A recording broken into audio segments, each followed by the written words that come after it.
تو ذرا ان نکات کی طرف میں آ جاتی ہوں. میں اب آپ کو یہ بتا دیتی ہوں کہ کون سے ایسے نکات ہیں جو مانے جائیں گے اور کون سے ایسے نکات ہیں جو نہیں مانے جائیں گے, مان کر بھی نہیں مانے جائیں گے.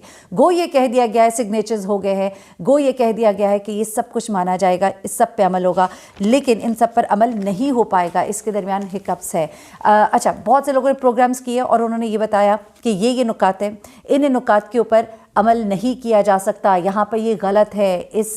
میں نے ایک انٹرویو تک سنا جس میں یہ کہا گیا کہ مجلس وحدت المسلمین نے ہزارہ کمیونٹی کے لوگوں سے جنازے خود لے لیے اور کہا ہے کہ اب ہم مطالبات جو ہے اپنے منوائیں گے.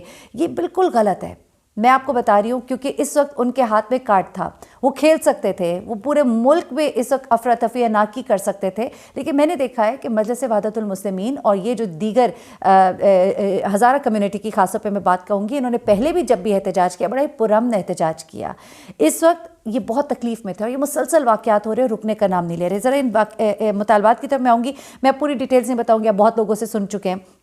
جن میں سے جن لوگوں کو کہا گیا کہ برطرف کیا جائے وہ کام بھی کر لیا گیا, شامل تفتیش کیا جائے یہ کام بھی کر لیا گیا, دہشت گردوں کو سزا قرار واقعی سزا دلوائی جائے اس کے لیے بھی کہا گیا ہے, کمیشن بنا دیا گیا ہے. شہداء کے جو کمیٹی ہے وہاں سے بھی لوگ بیٹھیں گے, حکومت کی طرف سے بھی لوگ بیٹھیں گے, یہ سب کچھ ہوگا.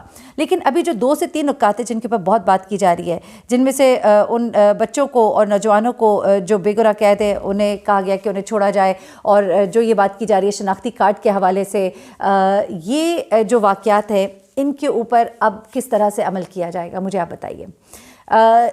ٹھیک ہے, شناختی کارڈ کا معاملہ حل ہونا چاہیے, لیکن وہ شناختی کارڈ جو افغانیوں کے پاس ہے, وہ لوگ جو وہاں سے مائیگریٹ ہو کے ادھر آئے ہیں, وہ لوگ جو انہی شناختی کارڈ کی بنا پر انہوں نے الیکشن بھی لڑا اور پھر سپریم کورٹ کی طرف سے جب ہدایات جاری ہوئی تو انہیں پھر اپنی سیٹ چھوڑنی پڑی کیونکہ وہ پاکستانی نہیں تھے. تو شناختی کارڈ کا معاملہ جو ہے وہ بڑا ہی سینسٹیو ہے. اب یہ جب تمام کہا جا رہا ہے مطالبات مان لیے گئے ہیں, تو کیا ان مطالبات کے اوپر عمل ہو سکے گا یا نہیں ہو سکے گا؟ نہیں ہو سکے گا, میں سمجھتی ہوں نہیں ہو سکے گا. یہ شناختی کارڈ والا معاملہ جو ہے یہ سیکیورٹی کا معاملہ ہے, اس کے اوپر آ کر بہت سے معاملات جو ہے خراب ہوں گے. اس کے بعد آگے آ جائیے, جو یہ بات کی گئی ہے کہ لاپتہ شیعہ افراد کو بازیاب کرایا جائے اور پھر وہ لوگ جو گرفتار ہیں ان کے اوپر مقدمات چلائے جائے, باقاعدہ طریقے سے اس کو فالو اپ کیا جائے.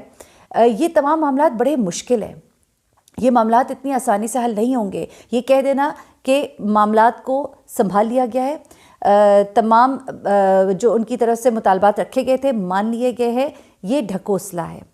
ابھی اس کے اوپر بڑا کام ہونا باقی ہے.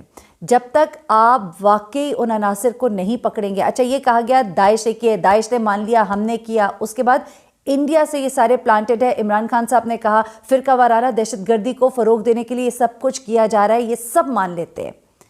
ان پر ہاتھ کون ڈالے گا؟ یہ سب سے زیادہ ٹارگٹ جو ان پر کیا گیا ہے کہاں سے کیا گیا ہے؟ افغانستان سے, طالبان کی طرف سے کیا گیا ہے, یہ بھی کہا گیا. اور بھی بہت سی باتیں آئیں. کیا ان تمام باتوں پہ عمران خان صاحب سٹینڈ لے سکیں گے؟ اور یہ جو کمیٹیاں بنائی گئی ہیں یہ کیا واقعی وہ کچھ کریں گی جو اب 22 سالوں سے ہوتا آ رہا ہے, جس کے اوپر ابھی تک کچھ نہیں ہوا, اس کے اوپر ہو پائے گا؟ میں آپ کو بہت اندر کی خبر دے رہی ہوں کہ ان میں سے ہاں لواحقین کو پیمنٹ کر دی جائے گی. ہاں, یہ بتایا جائے گا کہ یہ لوگ جو اس میں جن کے نام لیے گئے, جن میں آئی جی ایف سی ہیں, یہ ایف سی ونگ کمانڈر ہے, ڈی پی او ہے, ڈپٹی کمشنرز ہیں, ان سب کے خلاف باقاعدہ ایک تحقیقات کی جائیں گی, کمیشن بنا دیا جائے گا, بنا دیا گیا ہے, یہ سب کچھ ہوگا.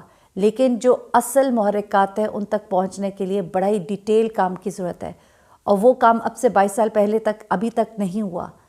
اب جب وہ آپ کریں گے تو بہت سے ہکپس ہیں, بہت سی فنڈنگز ہیں. ہمارے یہاں پہ بہت سے پلانٹڈ لوگ ہیں, میں بڑے رسک لے کر یہ بات کر رہی ہوں. یہاں پہ بہت سے پلانٹڈ لوگ ہیں, بہت سے ممالک سے فنڈنگز ہوتی ہیں, مختلف فرقوں کو مختلف فنڈنگز ہوتی ہیں, فنڈنگز کے نتیجے میں بڑا کچھ ہوتا ہے.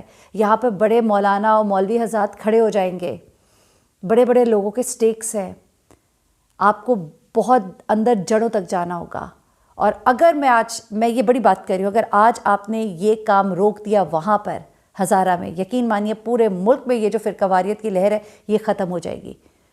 بڑا کام کرنا پڑے گا عمران خان صاحب آپ کو, اور میں دعا کرتی ہوں اللہ کرے آپ اس میں کامیاب ہوں. اور ہزارہ کے جو لواحقین ہیں شہداء کے, میں بہت شرمندہ ہوں ایز اے پاکستانی کہ ہم آج تک ان کو تحفظ نہیں دے سکے. اور یہ ریاست کی ذمہ داری ہے عمران خان صاحب، یہ اگر ریاست مدینہ ہے اور اگر یہ نیا پاکستان ہے تو اب آپ اس میں یہ کر کے دکھائیے۔ مجھے بحرین سبطین کو اجازت دیجیے گا، اپنی دعاؤں میں مجھے بھی یاد رکھیے گا، اپنا بہت خیال رکھیے گا۔ اللہ حافظ۔